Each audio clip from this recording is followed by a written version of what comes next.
Hi viewers, welcome to our channel. బంగ్లాదేశ్‌లో హిందువులపైన దాడులు జరుగుతున్నాయి. ఇస్కాన్ నాయకుడు చిన్మయ్ దాస్ గారు కూడా అరెస్ట్ అవ్వడం మొత్తం కూడా తీవ్ర స్థాయిలో సంచలనంగా మారింది. అయితే బంగ్లాదేశ్‌లో పరిస్థితులు ఏ విధంగా ఉన్నాయి? ఎందుకు ఈ వివాదాలు జరుగుతున్నాయి? ఇప్పుడు ఇదే అంశం మీద డిస్కస్ చేయడానికి ప్రెజెంట్ మనతో పాటు జగదేవ్ గారు సీనియర్ జర్నలిస్ట్ ఉన్నారు. వారితో ఒకసారి డిస్కస్ చేసి తెలుసుకుందాం. సార్ నమస్కారం సార్. నమస్తే.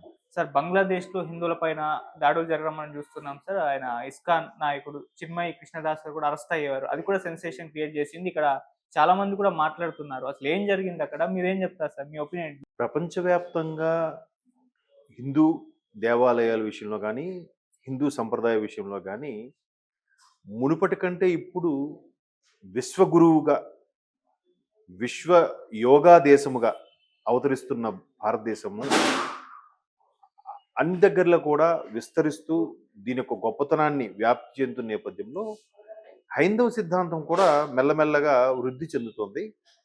ఒక విధంగా చెప్పాలంటే నరేంద్ర మోదీ గారు 2014లో అధికారం చేపట్టిన తర్వాత నుంచి ఇది కాస్త పెరిగిందని చెప్పొచ్చు. అంటే ధైర్యంగా హిందువులు ఉండగలుగుతున్నారని చెప్పొచ్చు. మీరు అబ్జర్వ్ చేస్తే రథయాత్ర సందర్భంలో గానీ, లేదా పుష్కరాల సందర్భంలో గానీ, లేదా బ్రహ్మోత్సవాల సందర్భంలో గానీ, వివిధ దేశాల్లో ఆయా దేశాల్లో ఉండే దేవాలయాలకు అనుగుణంగా అక్కడ వాళ్ళు ఉత్సవాలు చేసుకోవడం, అక్కడ ఉండే స్థానికులు అంటే ఆ దేశస్థులు కూడా రష్యా కానీ, జర్మనీలో కానీ, యూరోపియన్ కంట్రీస్ కానీ, ఉత్తర అమెరికా ఖండం కాంటినెంట్లు కానీ, సౌత్ అమెరికా కాంటినెంట్లు కానీ, అక్కడక్కడ కూడా ఈ ఎస్పెషల్లీ ఇస్కాన్ ఏదైతే ఉందో ఇంటర్నేషనల్ శ్రీకృష్ణ సంస్థ అది మరి కాస్త వీళ్ళందరికన్నా ముందుగానే విస్తరణ ప్రారంభించింది.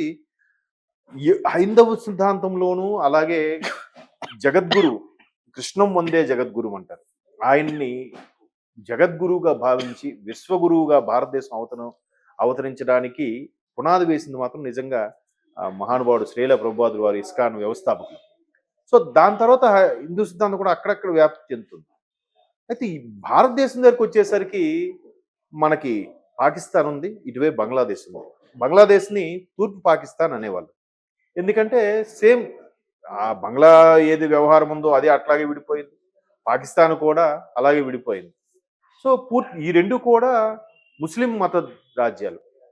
సో మొన్న అక్కడ యువత ఎప్పుడైతే తిరగబడి ప్రెసిడెంట్నే కూడా ఆవిడ హసీనాని, షేక్ హసీనాని ఆవిడ కూడా మట్టు పెట్టడానికి ప్రయత్నం చేశారో ఆవిడ ప్రాణభయంతో భారతదేశానికి వచ్చి తలదాచుకుంది. అసలు ప్రపంచంలో ఉండే చాలా దేశాలతో పోల్చితే భారతదేశం అత్యంత సెక్యూర్డ్గా ప్రదేశం. చాలామంది ఓవర్ యాక్షన్తో ఇక్కడ సెక్యూరిటీ లేదు, అమెరికన్ లాంటి వాళ్ళు లేదంటే ఆవిడెవరు సానియా మీర్జా లాంటి వాళ్ళు ఇక్కడ ఇది లేదు అని చెప్పిన సందర్భాలకి నెటిజన్స్ ఏ విధంగా ట్రోల్స్ చేశారంటే, అమ్మా నువ్వు ఇండియా వస్తే ఎట్లా ఉంటావు నీ డ్రెస్సింగ్ సెన్స్, అదే పాకిస్తాన్ వెళ్తే కంప్లీట్ బురకాతో ఉంటావు తల్లి, ఎక్కడ ఫ్రీడమ్ ఉందో ఒకసారి నువ్వే ఆలోచించుకో అని నెటిజన్స్ ట్రోల్స్ చేశారు. ఎక్కడో ఏదో ఇన్సిడెంట్ జరిగిందని రాబోయే రోజుల్లో నా పిల్లలు ఇక్కడ సేఫ్టీగా ఉండగలరా లేదా అని భయం వేస్తుందని చెప్పి అమెరికాని గారు ట్వీట్ చేస్తే, బాబు నిజమే, నీకు అంత భయంగా ఉన్నప్పుడు మరి ఈ దేశంలో ఎందుకు ఉండడం, వెళ్ళిపో.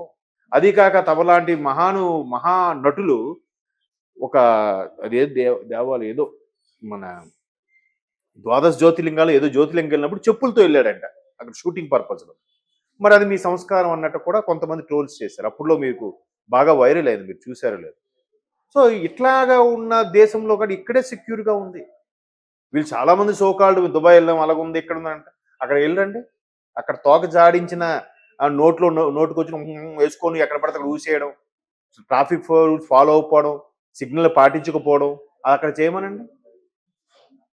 వాళ్ళ ప్రతిపత్తి గల దేశంలోనే ఉంటున్నా కూడా అక్కడ చేయమనండి, చేయలేరు.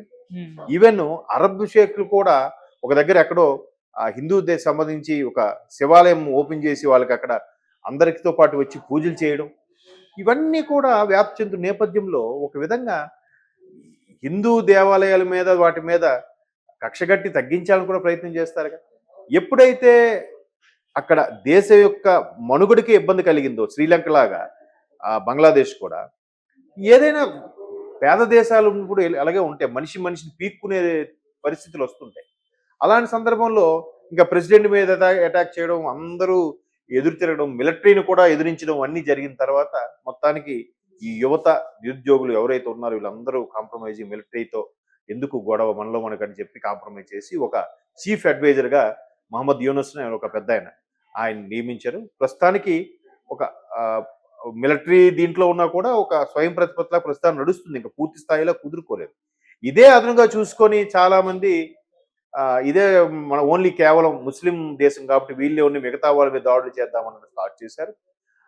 చాలా దేవాలయాలు ఇప్పుడు చిట్టగాంగు అని ఉంటుంది. చిట్టగాంగులో ఒక ఫేమస్ దేవాలయం ఉంటుంది. ఆ దేవాలయం దాడులు అంతెందుకండి, మన దగ్గరే జరుగుతున్నాయిగా ముత్యాలమ్మ గుడి, హనుమాన్ టెంపుల్, ఇంకో దగ్గర కూడా ఎవరు ఎవరు మాట్లాడుతున్నారు?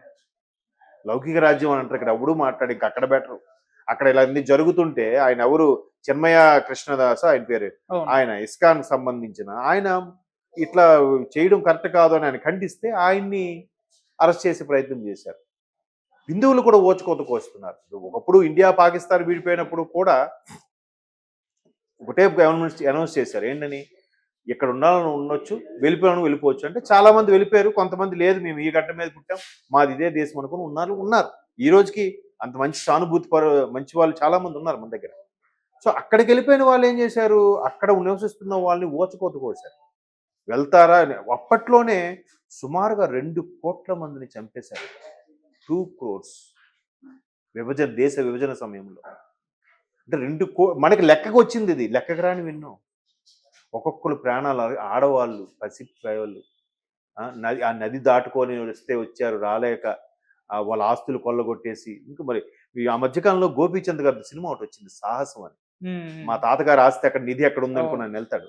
సో అది కథగా తీసుకున్న అలాంటి జీవితాలు కోకొల్లలు.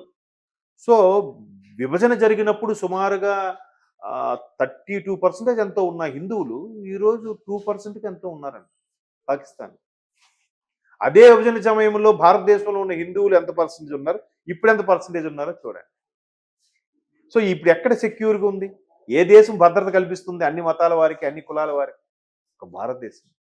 సో అక్కడ కూడా అలా జరగడం వల్ల ఇప్పుడు ఖచ్చితంగా అందరూ కోరుకున్నది ఏంటంటే, పక్క రాష్ట్రంలో మన హిందువులకి ఏదైతే ఇబ్బంది కలుగుతుందో అది మీరు ఖచ్చితంగా ఖండించాల్సిన పరిస్థితి ఆసనమైందని చెప్పి కేంద్ర ప్రభుత్వానికి చాలామంది విజ్ఞప్తులు ఇస్తున్నారు. కోర్స్ అలా అన్నప్పుడు కొంతమంది మేధావులు, కొంతమంది నటులు, దర్శకులు ఉన్నారు కదా, పేర్లు అనవసరం. వాళ్ళకు ఇప్పుడు హిందువుల మీద ఇంతకు ఓచుకోలు జరుగుతున్నప్పుడు ఎవడు నోరెత్తడు, మాట్లాడు. ఎక్కడైనా వేరే మతస్థుడు ఒక్క మాట అనేసరికి మాత్రం ఎక్కడో విదేశాల్లో షూటింగ్ చేసుకున్నాడు కూడా సెపరేట్గా వీడియో చేసి పెట్టేస్తున్నాడు. అదేం ఆనందమో తెలియదు. ఇప్పుడు మాట్లాడమనండి ఒక్కొక్కడిని, ఎందుకు మాట్లాడరు? నేను వాళ్ళ పేరు కూడా ఎత్తట్లేదు, ఎందుకో తెలుసా? అది వాళ్ళకి అర్థమవుతుంది ఎవరంటే అనేది. అది వాళ్ళ విజ్ఞతగా వదిలేద్దాం.